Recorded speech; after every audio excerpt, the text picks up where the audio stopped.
cosmos or the creation is made to order. That is, it is moving by a plan, it is not moving random. And it is in a process of genesis or evolution, always, from within itself. We here call it prapanch, which means something that came out of the five elements being the basis.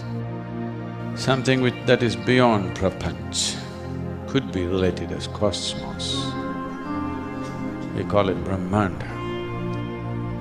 When the yogis saw the nature of the cosmos as to how it's evolving from within itself and its ability to evolve is quite limitless, they were tempted to make their own cosmogenic process. Many wonderful attempts, which work incredibly well, have been made in various parts of this country and also in certain other parts of the world. Essentially coming from this part of the world, people went and created, you must see Delphi, where they created to create a miniature Kashi. Everything in creation, one way or the other, is a micro replica of the cosmos itself. That goes for the human body too. Dhyanalinga itself is just that manifestation. Dhyanalinga is a small capsule of cosmos. If one is willing, it is willing to open up endlessly. Because it's a device. It's a device that facilitates the ultimate possibility. There have been many instruments like this in this country. For example, a living one is Dhyanalinga itself. To create that, it took our life. To create a city like that is a mad ambition and they did it thousands of years ago.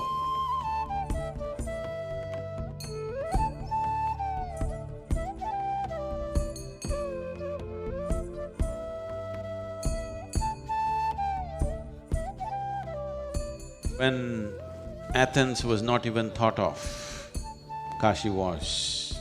When Rome did not even exist in people's minds, Kashi was. When Egypt did not exist, Kashi was. That ancient. And they built a kind of a instrument in the form of a city, which is a kind of instrument which brings a union between the micro and the macro.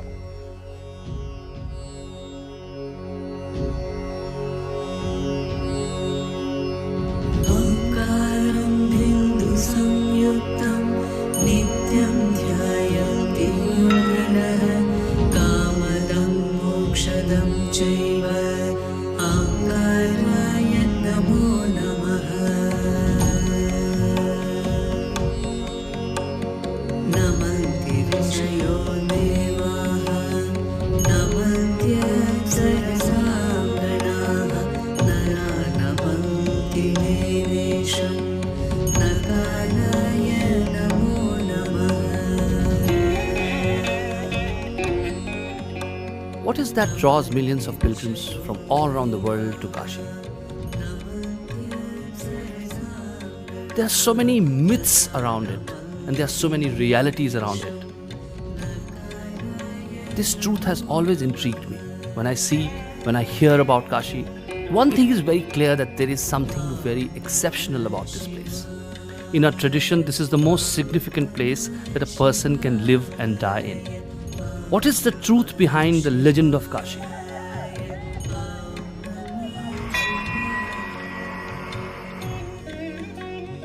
They say Lord Shiva lived here himself.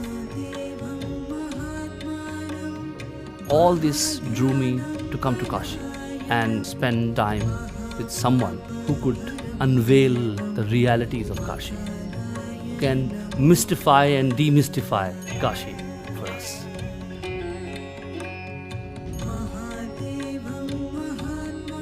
One thing which describes him for me is that he's absolutely authentic, full of energy, full of wit. On one hand, he's devastatingly logical. On another hand, he deepens the mystery of the whole world. He does not dissect it, but he makes it very approachable for you. He's someone who is very unconventional, mystic. He's something which you can touch, feel. He's here with you. He talks the language of today. He talks the language of science. He talks the language of logic. And that's what makes him absolutely special. And I'm privileged to have him here with us and would love to spend some time.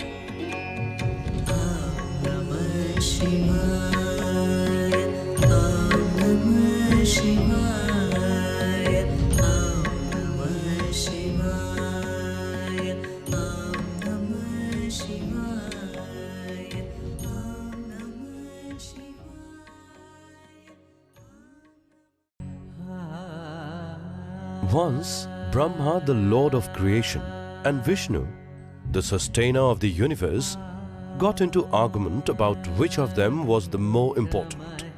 Seeing their quarrel grow intense, the other gods went and pleaded with Shiva to put an end to this futile battle. Shiva took the form of a huge column of light.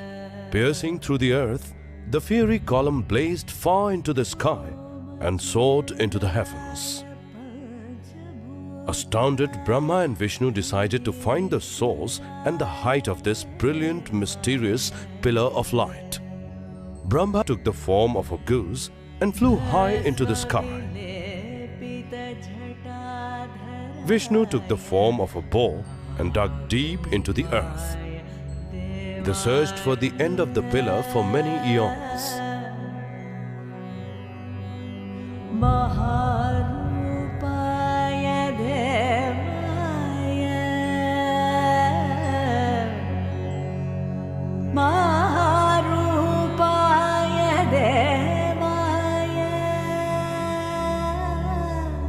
Defeated and humbled, Vishnu returned with folded hands, surrendering to the eternal nature of Shiva. However, Brahma, not wanting to admit that he was defeated, decided to lie. He swore that he had seen the crown of the pillar, and the Ketaki flower bore false witness to his claim. Shiva, enraged at Brahma's lie, cursed him, saying that he would never receive worship. This is why, even today, there are no temples dedicated to Brahma. And that is how Kashi became the city of light.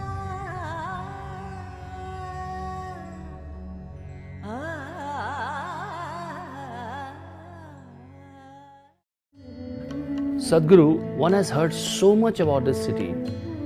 Since time immemorial, people have talked about the significance of Benares. What is so special about this city? Also, one hears about the design of this city. There were some yantras and there was some thought process behind the city. Can you please elaborate on how this city was created and what is the significance of it?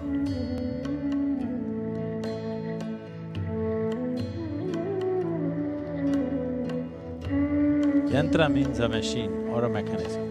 Normally every machine that we build, we have built essentially to enhance who we are. So whenever you create a machine, you're taking a certain part of the earth. Everything that we have created is dug out of this planet one way or the other. When you take material from this planet, there is a certain inertia to that machine. So when we think of something that has to function for perpetually or for an extraordinary length of time, we want to create a machine which does not have this need for inertia. So we try to create an energy machine. This is what you traditionally know as yantras. Yantras can be very simple yantras. A simple triangle is a basic yantra. Various types of arrangements can be done to build different levels of machines which will function for your well-being. So this Kashi is a phenomenal yantra like never before or never after, to create a large human body, a magnificent human body which doesn't have the inertia of carrying physicality with it, so that it will be on all the time and it can just download the whole process. Solar system is like a potter's wheel. because it's churning in a certain way, this manifested this way. This is a pot that has been churned out of this potter's wheel of solar system. So it's all very related. The diameter of the sun and the distance between the sun and the earth is 108 times. And within your own system, out of 114 chakras, 112 are in the physical body.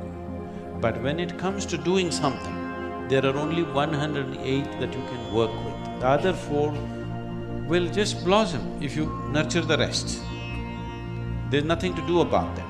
So there are 108 systems of yoga to activate 108 chakras in the body. The whole city was built like that.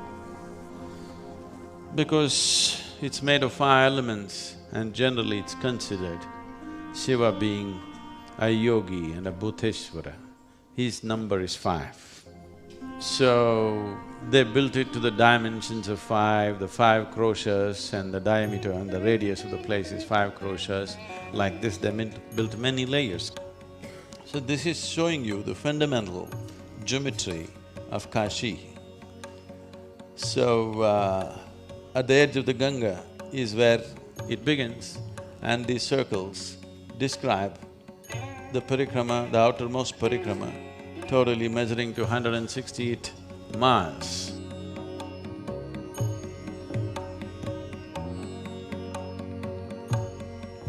The city itself is built like this, and temple is a smaller manifestation of that. This is the geometry of the original temple. It is absolutely complex. The core of it does not exist anymore. There are 72,000 shrines, the number of nadis. So they built 70,000 and they created sufficient corners around, angles around to make it multiply itself into 72,000. So it is the number of nadis in the human body. The whole process is like a manifestation of a mega human body to make contact with a larger cosmic body. Geometrically, a perfect manifestation of how the cosmos or the macrocosm and the microcosm can meet. They created an instrument in the form of a city. To create a tower of light, to create a connection with the cosmic manifestation, and here we are, the microcosm, to connect these two things, they created 468 temples. They're shrines. The basic temples are 54 for Shiva, 54 for Shakti or Devi. This is because in the human body itself we see that one half is Pingala, other is Ida, this is masculine, this is feminine. This is why Shiva being represented as half Ardhanarishwar, half female body and half male body. So they created the whole city like this body, and these 468 came because for 13 months in a year, in the lunar calendar, every 3 years there's an extra month. 13 months and 9 planets into 4 directions or 4 fundamental elements.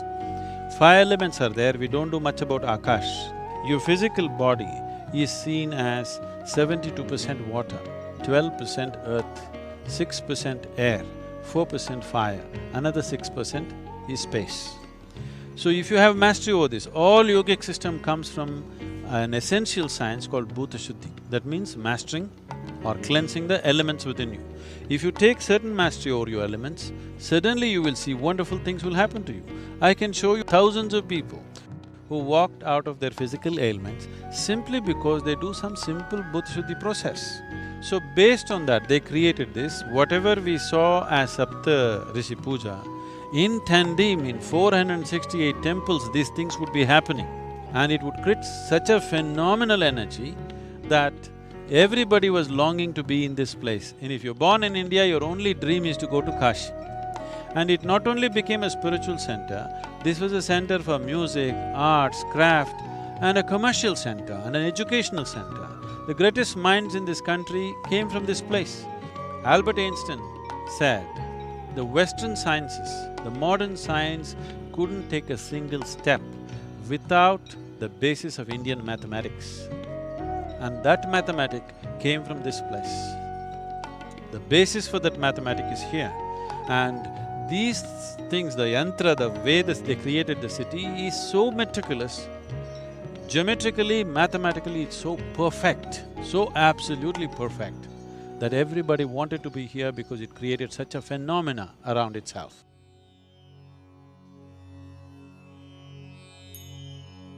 It's a misfortune that we were not alive when it was in full glory. It must have been the most phenomenal place for it to draw people from across the world. People have been traveling here from across the world for thousands of years. Gautama came here to give his first teaching. The Chinese traveler who came after Gautama, he says, Nalanda University is just a small drop of knowledge that fell out of Kashi. And Nalanda University has still been recognized as the greatest place of learning, not only of those times, they say even in today's world, you cannot compare another university with this. There were 30,000 monks studying in Nalanda and over 10,000 faculty, all kinds of subjects, every kind, Eastern, Western, every kind of subject. Mathematics reached its highest peak. All the people that you hear of, Aryabhatas and so many others, they all came from this region, all generated by the culture that was alive in Kashi. This level of intelligence and human competence came because of this instrument which allowed them to make contact with dimensions which are not usually available to a human being. It is not something that they logically thought up. They saw the existence the way it is. By seeing the nature of the creation, human intelligence matured in ways that nobody had ever imagined possible. Even today, it's in common language, but they may not know what's behind this. They say Kashi is not on the ground, it is on Shiva's Trishul up there. Because they created a physical structure which in turn generated an energy structure. And the energy structure is not on the ground, it is above. So because of this, they said, Kashi is not on the earth, it is above the earth. So it's because of that this whole tradition came up. If you go to Kashi, that is it. You don't want to leave the place because when you get connected to the cosmic nature, why would you want to go anywhere else? Sadhguru, the first thing you notice when you enter Kashi is the number of temples. There are many, many, many temples here. So many of them. Why have so many temples? Is it that this is a place for many gods? You primarily hear about this being the place which belongs to Lord Shiva. But what about other temples? There are so many other temples here. It would be great to know more about that.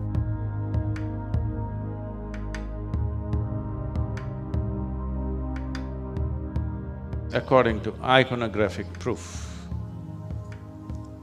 the oldest piece of iconography or a coin which depicts Shiva is about 12,400 years old, where Shiva is sitting in Siddhasana like this and with a bull next to him. 12,400 years ago, if they had to make a coin, by then he was already an icon. That means maybe there are a few thousand years before that. The legend of Kashi 100% goes by the fundamental that he himself lived here. This is his winter place. He lived as an ascetic in the upper regions of Himalayas. He liked it there. He didn't mind the cold. If it got too cold, he smeared himself with ash from the cremation grounds and that kept him going. But when he got married to a princess, compromises have to be made. And being a graceful man, he decided he will move to the plains. As this was the most fabulously built city of the time, naturally he decided his new bride and him should move to Kashi and no other place. And he moved to Kashi. He said, this is it. this is my abode. And he himself took the effort to consecrate the space into a powerful field of energy which still lives. There's a beautiful story. Shiva himself left Kashi because of some political reasons. Yes. There was a king called Divodasa. Divodasa became a phenomenal king. So, because the gods were afraid that Kashi may lose its reverberance if it's not properly managed, so they asked him to become the king. But he put a condition that if I have to be the king, Shiva has to leave the place. Because anyway people will go after him, I will sit in the palace, what kind of king am I? Shiva has to leave. So Shiva, along with Parvati, left to Mount Mandara. He went there and he could not stay. He wanted to come back to Kashi, but there's a political condition that he cannot come back to Kashi. So he said, get this Divodasa out, I want to go. So he sent 64 yoginis. He said, somehow corrupt the king.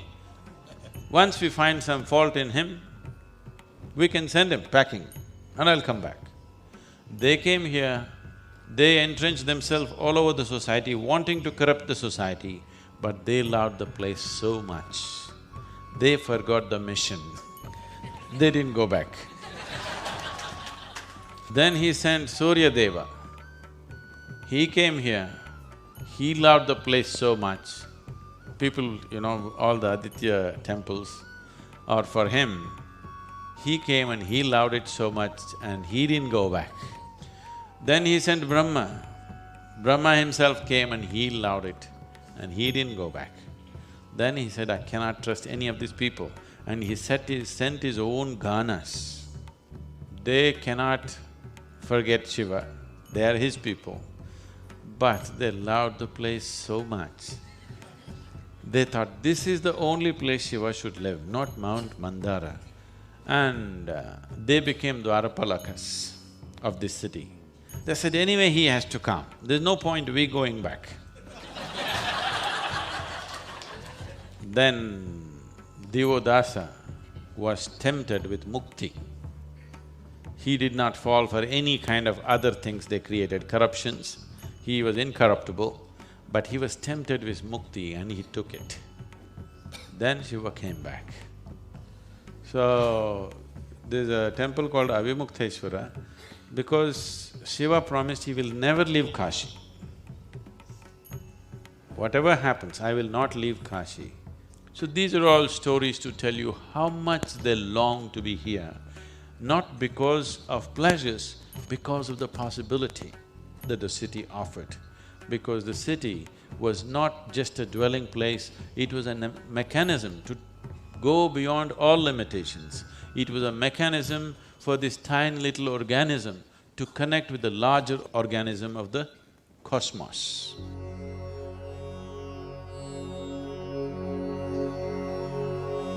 The 8 Kal Bhairava temples are located in 8 cardinal directions of Kashi, protecting the whole mandala. These are Unmat Bhairava, Krodhana Bhairava, Kapala Bhairava, Asitanga Bhairava, Chanda Bhairava, Ruru Bhairava, Bhishana Bhairava and Samhara Bhairava. In the Kashi Khanda Purana, the Kashi Kshetra is said to be standing upon Shiva's Trishul, and 3 main temples form the 3 points of the trident. These 3 main temples act as the fulcrum for the mandala. They are Omkareshwara in the north, Vishveshwara in the middle and Kedareshwara in the south. Each temple forms their own khanda or sphere of influence.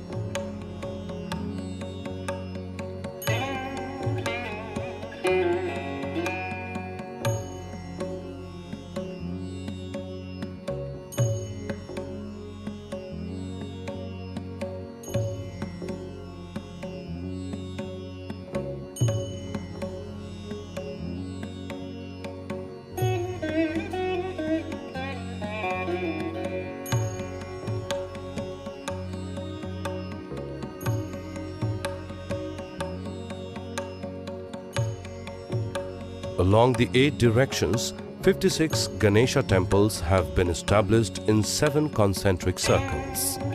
Their walk of devotion to visit these 56 shrines takes the pilgrims in a natural clockwise spiral that ends at the Kashi Vishwanath temple. There are also 64 Yogini temples, 12 sun temples, 9 temples for Navdurgas, 9 Chandi temples, and many others which form the 468 major shrines of Kashi.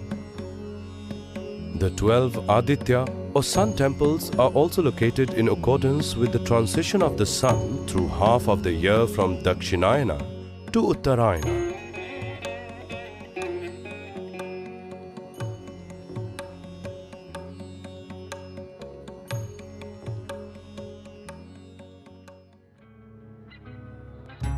The Panchkroshi Yatra is one of the most significant Padyatras done by pilgrims around the sacred Kashi Mandala. Along this route, there are 108 shrines to which pilgrims travel by foot. There are 5 major villages where pilgrims can rest and even stay overnight. Even today, gold trees built by kings a few hundred years ago are still intact.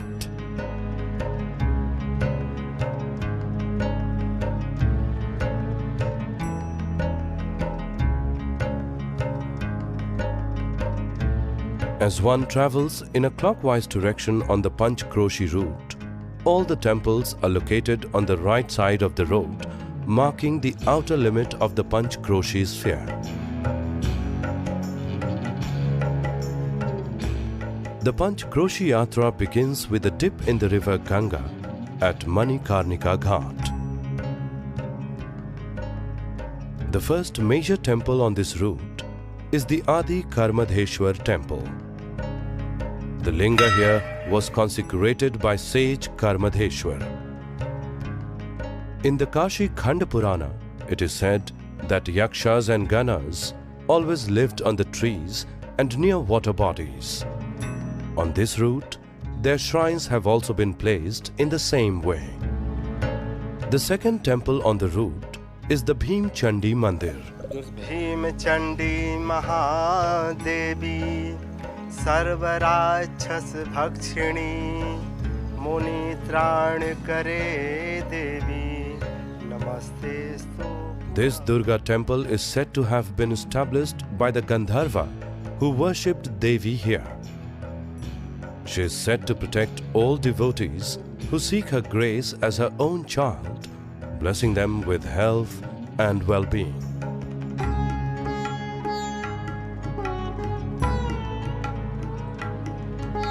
The third is Dehali Vinayak temple. This temple is directly in line with the Kashi Vishwanath temple, marking the halfway mark of the Yatra. It is said that before entering Kashi, Lord Rama meditated here. The fourth is the Rameshwaram temple. This temple is said to be a replica of the Rameshwaram temple in the south.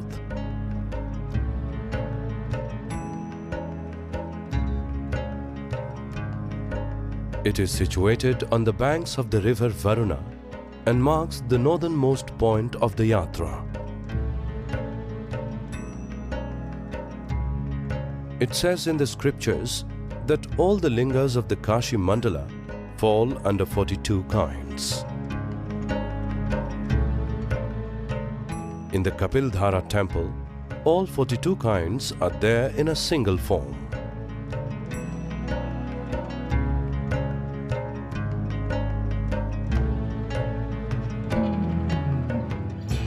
The Pasapani Vinayaka and Kapilidhara temples mark the end of the Panchkroshi Yatra.